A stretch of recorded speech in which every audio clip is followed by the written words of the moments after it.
बिस्मिल्लाहिर्रहमानिर्रहीम, welcome back once again to our channel. ठीक है, लास्ट लेक्चर में हमने डिस्कशन अबाउट किया था, किस चीज़ के बारे में पढ़ा था। हमने पढ़ा था स्टाइल्स ग्रुप और उसमें हमने डिफरेंट कमांड्स और डिफरेंट स्टाइल्स को बनाना सीखा था और इस पर हमने काम किया था।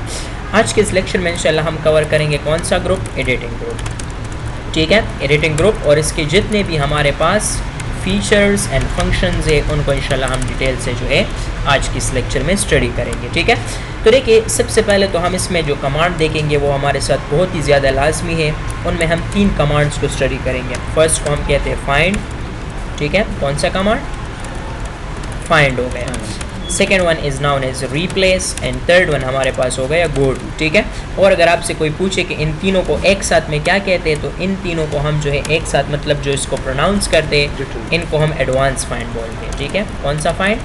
एडवांस फाइंड में आप लोगों के साथ फिर ये तीनों ऑप्शंस अवेलेबल हो जाते हैं। तो आज के इस लेक्चर में हम ये देखेंगे कि फ़ाइंड का क्या काम है, गो टू का क्या काम है, उसके डिफरेंट फीचर्स को हम स्टडी करेंगे। देखिए फाइंड का मकसद क्या होता है? To search something. जब भी आपने किसी चीज़ को सर्च करना हो उसके लिए हम फाइंड कमांड का यूज़ करते हैं। ठीक है, मतलब जो भी आप लोगों के पास वर्ड हो गया, लेटर हो गया आप लोगों के पास, या फॉर एग्जांपल पैराग्राफ हो गया, आप इसमें डाल कर क्या कर सकते हो, उनको सर्च कर सकते हो कि वो कौन सी लोकेशन पर मौजूद है और वो कहाँ पर इम्प्लीमेंटेड है। ठीक है, बाय द वे इसकी जो शॉर्टकट की वो आप लोगों ने याद रखनी है। शॉर्टकट की वो हमारे पास है Ctrl+F। देखिए सबसे पहले हम क्या करेंगे, यहाँ पर हमने कुछ 100 पैराग्राफ्स को ऐड कर लिया, लेट्स सपोज। ठीक है, क्या कर लिया हमने?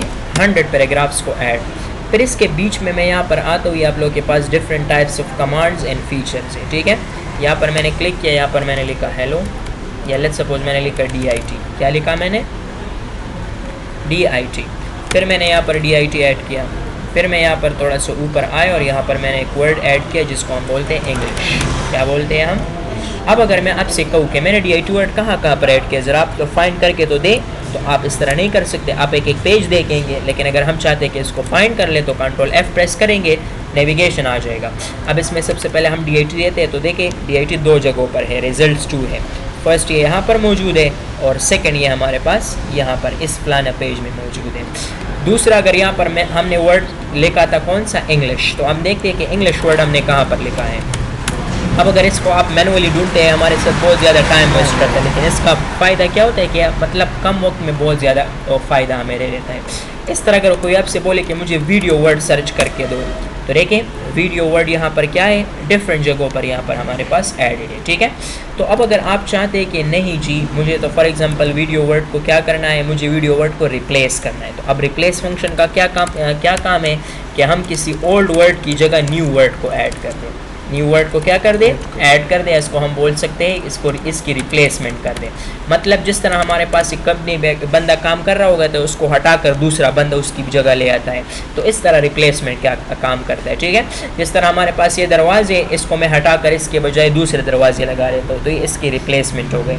तो इस तरह रिप्लेस भी इसमें ये काम करता है, लेकिन ये वर्ड्स को रिप्लेस करता है।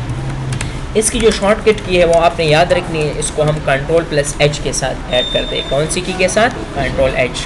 तो मैं अब फॉर एग्जांपल मुझे टास्क ये मिला कि मुझे 80 जगहों पर ये वीडियो वर्ड की जगह ऑडियो वर्ड को ऐड करना है। अब अगर मैं 1 बाय 1 करूँगा तो it will take a lot of time, लेकिन इसकी जगह हम क्या कर सकते हैं? Ctrl+H अगर हम प्रेस करें तो फाइंड एंड रिप्लेस आ गया ना। अब यहाँ पर आप लोगों ने सबसे पहले फाइंड वर्ड में क्या लिखना होगा? वीडियो, और वीडियो को किसके साथ रिप्लेस करना है? ऑडियो के साथ। अब अगर आपने 1 बाय 1 करना है तो आप रिप्लेस का इस्तेमाल कर सकते हो, और अगर सारे चीज़ों को एक जगह करना है तो आप रिप्लेस ऑल पे ऊपर क्लिक कर दें, तो देखें 80 जगहों पर ये हमारे पास जो रिप्लेसमेंट थी वो हो गई है। अब ज़रा हम चेक करके देखते हैं Ctrl+F, और यहाँ पर अब हम देते हैं ऑडियो, तो देखिए जिस जगह हमारे पास वीडियो वर्ड ऐड था, देखिए उन सारी जगहों पर क्या आ गया है? ऑडियो वर्ड ऐड हो। अगर हम चाहें कि 90 बार आ जाए, हाँ ठीक है, अब कितनी मरतबा आप चाहते हैं इसको तो फिर कॉपी पेस्ट हो गया ना। मतलब ये तो 80 जगहों पर, मतलब हमने टेक्स्ट राइट किया था और उसमें वीडियो वर्ड 80 जगहों पर मौजूद था। मैंने जस्ट उन 80 जगहों की जगह मतलब उस वर्ड के बजाय दूसरा वर्ड चाहता हूँ। अगर मैं चाहता हूँ कि इसको और भी मजीद 90 100 करूँ, तो फिर आपने पैराग्राफ को इंक्रीज़ करना होगा। आप लोगों ने 100 पैराग्राफ लेते, आप लोग 200 ले ले, 300 ले ले, तो फिर इतना टाइम आपके साथ बिगड़ और बड़ा आएगा। ठीक है, अच्छा नेक्स्ट थर्ड हमारे पास जो कमांड है that is known as go to. तो गो टू का मतलब क्या होता है? किसी स्पेसिफिक पेज पर जाना, मतलब वहाँ पर क्या करना? गोइंग करना, मतलब वहाँ पर जाना। तो उसके लिए हम गो टू का इस्तेमाल करते हैं। इसकी जो शॉर्टकट की है वो है कंट्रोल प्लस जी। कौन सी शॉर्टकट है इसकी? कंट्रोल प्लस जी के साथ हम यहाँ पर गो टू कमांड पर जा सकते हैं। अब किस तरह जाएंगे, अब इसको हम डिटेल से देखते हैं। अब ये हमारे पास टोटल 11 पेजेस, अगर मैं आपसे बोलूँ कि डायरेक्ट मुझे 9 पेज पर पहुँचा दो, तो आप यहाँ पर क्या करेंगे, एक एक पेज स्क्रॉल डाउन करेंगे, फिर यहाँ पर आप 9 पेज को यहाँ पर ले आएंगे, तो ये बहुत मुश्किल हो जाएगा। आप इसकी जगह क्या कर दें, कंट्रोल जी लिखे, पेज नंबर हमारे साथ क्या था 9। इस तरह आप लोगों के पास 1000 पेजेस है और आप चाहते हो कि मैं डायरेक्टली फलाना पेज पर जाऊँ, तो बस कंट्रोल जी प्रेस करो, उस पेज का नाम लिखो, 1, 11 जो भी आपका पेज होगा वो ऑटोमेटिकली वहाँ पर पहुँच जाएगा। ठीक है, तो इसको हम क्या बोलते हैं, find, replace and go to. ठीक है, यहाँ तक समझ आ गया, कोई मसला कोई प्रॉब्लम तो नहीं है। तो ये आप लोगों के पास हो गया find, replace and go to. इसके बाद लास्ट हमारे साथ जो फीचर इसमें आता है that is called selection properties. उसको हम क्या बोलते हैं, सिलेक्शन प्रॉपर्टीज़। उसमें आप याद रखिए 4 टाइप्स ऑफ सिलेक्शन होते हैं। एक को हम बोलते हैं सेलेक्ट ऑल, दूसरे को हम बोलते हैं सेलेक्ट ऑब्जेक्ट्स, तीसरे को हम बोलते हैं select all text with similar formatting. Select all text with what, with similar formatting. And the last one हमारे पास जो फीचर है उनको हम क्या बोलते हैं, सिलेक्शन पेन। मतलब जब भी आप माइक्रोसॉफ्ट वर्ड को यूज़ करें, आप सिलेक्शन के 4 टाइप्स पढ़ेंगे, select all, select objects and selection pen. Select all हम सब जानते हैं, इसकी शॉर्टकट है वो है कंट्रोल प्लस ए। सारी चीज़ों को, पूरे डॉक्यूमेंट को सेलेक्ट करने में मदद करता है। किस तरह, लेट्स सपोज हमारे पास कुछ 50 पैराग्राफ्स के टेक्स्ट हैं। क्या है हमारे पास, 50 पैराग्राफ्स का टेक्स्ट, और मैं चाहता हूँ कि इन सारों को एक साथ में सेलेक्ट करूँ, तो कंट्रोल ए को प्रेस कर दो, तो देखिए ये सेलेक्ट ऑल हमारे पास हो जाएगा। इसको आप कमांड के थ्रू भी कर सकते हो। सेलेक्ट पर क्लिक करो, देखिए सेलेक्ट ऑल नज़र आ रहा है ना, इसके ऊपर क्लिक करने से ये सारे का सारा टेक्स्ट वो सेलेक्ट हो जाएगा। सेलेक्ट ऑब्जेक्ट का मकसद क्या होता है कि हमें ओनली शेप्स, और अगर फॉर एग्जांपल हमें पिक्चर्स को सेलेक्ट करना हुआ तो वहाँ पर हम कौन सी सिलेक्शन इस्तेमाल करेंगे, सेलेक्ट ऑब्जेक्ट्स।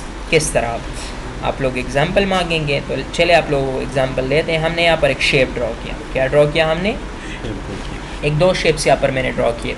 अब मैं चाहता हूँ कि मैं जब सिलेक्शन करता हूँ तो ये टेक्स्ट को सेलेक्ट करता है, शेप्स को इग्नोर करता है। तो मैं चाहता हूँ कि इन शेप्स को मैं सिर्फ सेलेक्ट करूँ, टेक्स्ट को नहीं करूँ, तो वहाँ पर फिर सेलेक्ट ऑब्जेक्ट काम आता है। आप लोगों ने यहाँ पर क्लिक करना है सेलेक्ट ऑब्जेक्ट के ऊपर। अब यहाँ पर जब मैं सिलेक्शन बनाऊँगा तो ये टेक्स्ट पर काम नहीं करेगा, ये सिर्फ और सिर्फ शेप को सेलेक्ट करेगा और उसको एक जगह से दूसरी जगह मूव करने में आप लोगों के पास मदद करेगा। ठीक है, and the last, second last feature is known as select all text with similar formatting. उससे पहले हम सिलेक्शन पेन पढ़ते हैं। सिलेक्शन पेन का मकसद क्या होता है, किसी शेप को या किसी पिक्चर को शो करना या हाइड करना, इसको हम बोलते हैं जी सिलेक्शन पेन। अब ये टेक्स्ट है, अब ये शेप है, इसके नीचे हमारे पास टेक्स्ट नज़र नहीं आ रहा, तो मैं क्या करता हूँ, मैं चाहता हूँ कि मैं टेक्स्ट को सेलेक्ट करूँ, तो सेलेक्ट के ऊपर आएंगे, सिलेक्शन पेन। अब जैसे हम हाइड ऑल करेंगे, ठीक है, क्या करेंगे हम, तो ये देखिए दोनों के दोनों शेप गायब हो जाएंगे, और जब शो ऑल करेंगे तो शो हो जाएंगे। आप इसमें किसी स्पेसिफिक शेप को भी यहाँ पर से हाइड और अनहाइड, मतलब ये ज़रूरत के मुताबिक यूज़ होता है। जब भी आपको कोई ज़रूरत पड़े कि आप लोगों ने शेप्स को हाइड करना हुआ या शो करना हुआ, तो वहाँ पर इसको आप यूज़ कर सकते हो। And the last feature is noun is select all text with similar formatting, मतलब सिमिलर डिज़ाइन के जितने भी राइटिंग है उसको मैं सेलेक्ट करना चाहता हूँ। अब किस तरह करेंगे, let's see how it works. यहाँ पर हमने कुछ टेक्स्ट ऐड किया, मैं इसको बोल्ड, इटैलिक, अंडरलाइन और इसके कलर रेड कर देता हूँ। कंट्रोल शिफ्ट सी हमने पढ़ा था, डिज़ाइन को कॉपी करने में मदद करता है, और control plus shift plus V इसको पेस्ट करता है। लेकिन मैंने आपको बताया था ये भी कि चूँकि लेटेस्ट वर्जन है तो इसमें कॉपी करने का तरीका है कंट्रोल आल्ट सी से के साथ, और जब आप लोग पेस्ट करेंगे तो कौन सी शॉर्टकट प्रेस करेंगे, कंट्रोल आल्ट वी। अब अगर कोई आपसे बोले कि मुझे क्या करना है, सिर्फ सिमिलर डिज़ाइन के टेक्स्ट को सेलेक्ट करना है, अब जब हम सिलेक्शन स्टार्ट करते हैं तो उसमें तो ये टेक्स्ट भी साथ में आता है, मुझे सिर्फ इस पैराग्राफ को, इसको और इसको सेलेक्ट करना है, तो हम क्या करेंगे, सेलेक्ट के ऊपर क्लिक करेंगे, और सेलेक्ट पहले यहाँ पर इसके दरमियान एक क्लिक कर दे, और यहाँ पर आए और select all text with similar formatting पर क्लिक करें, तो देखें ये सिर्फ और सिर्फ उस स्पेसिफिक डिज़ाइन के टेक्स्ट को सेलेक्ट कर देगा।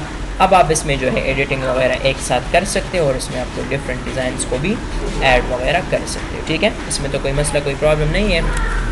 तो ये आप लोगों के पास हो गया select all text with similar formatting, और इसके साथ साथ जी हमारा जो सेलेक्ट ग्रुप था वो भी क्लियर हो गया है। ठीक है, तो इसके साथ साथ हमारा होम टैब ख़त्म हुआ। कल से इंशाल्लाह फिर हम इंसर्ट और इसमें हम मज़ीद काम करेंगे। ठीक है, so I hope you have learn something. अल्लाह हाफिज़।